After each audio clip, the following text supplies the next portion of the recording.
as you can see, this woman has laid out her manifestations. She's ready for it, but you can see she looks a little bit concerned.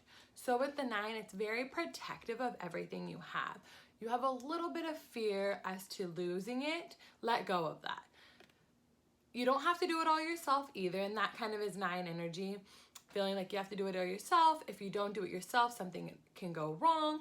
Let people help you, and also, you know, trust the fact that the universe has your back. It's not going to take away what it's given you. Just relax, and if somebody offers the help, let them. This is the energy right now, or your life as it stands. So the 4 of Swords. What's happened here is that recently you've had a big heartbreak. You've had a big hurt, and you just made it through.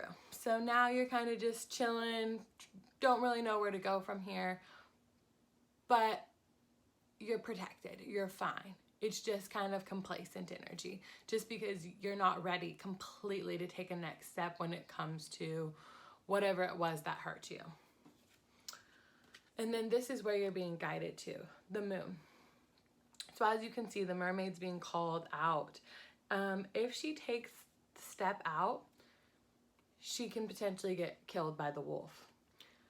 The thing that you need to understand is that not only is the moon lighting up her path for her to go out onto Earth and explore, the moon is also distracting the wolf, as you can see. So the message here is that keep going on your path. You may see obstacles, you may see different things that can potentially get in the way, but the universe is going to protect you. Again, back with that, the universe has your back right now.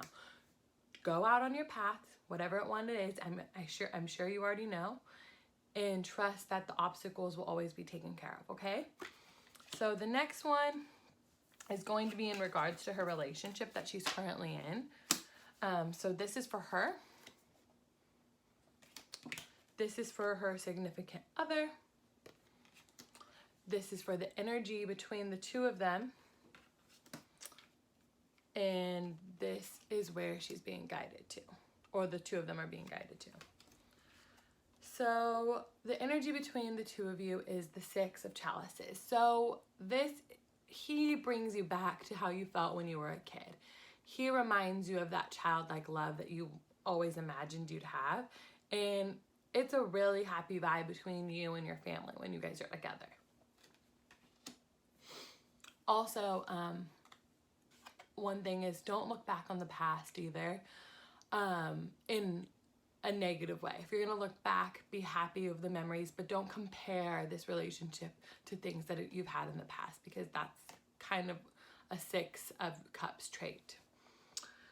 So he is the Page of Cups. He's just really learning about his emotions. He's just now getting into touch with them. You're teaching him. You're teaching him how to tap in and be more empathetic. You're teaching him how to understand and be compassionate. So that's kind of what this love is doing. He's not at that level yet, but you're showing him that. And then the energy between the 2 of you is wishes fulfilled. When you guys are together, you feel great. It honestly feels like a big celebration, and it's everything you ever asked for. What you guys are being guided to, or what you need to know most, is the King of Swords. So the King always makes sure he says the right thing. Nothing's ever said out of turn. He thinks before he speaks. He is in complete control of his fears and anxieties. He doesn't have them. He knows what he's doing when he does it, and he does it with conviction. So if there's something kind of going on in your relationship, you need to do it with conviction. It can't be this or that. You have to make a decision. So whatever that is, you need to think about it. Remove the fear, remove the anxiety. If you're going to do it, you got to do it. That's it. This last one is for her finances. That was kind of her bigger question in this reading. It was more so like her and the relation to her finances. So the first card I'm going to pull is going to be for her. The next card I'm going to pull is for her finances. The next one is the energy between her and her finances. And last is what's kind of blocking her, if there is anything blocking her, but what we kind of need to know most also. So this is her. You're daydreaming a lot.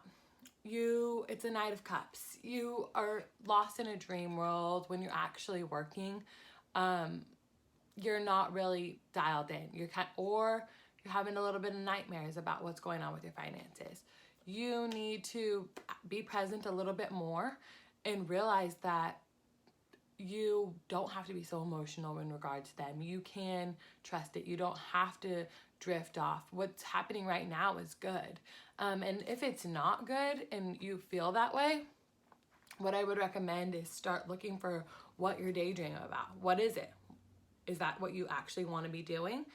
If so, how can you do that and still make money? This is your finances. So it's the 8 of Pentacles.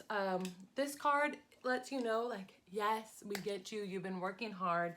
You can see she's still working. That's a cue here. You're almost at the top of the hill. Keep going. You're not quite done yet. We see you. We know when the time comes, it'll be right. You're going to know.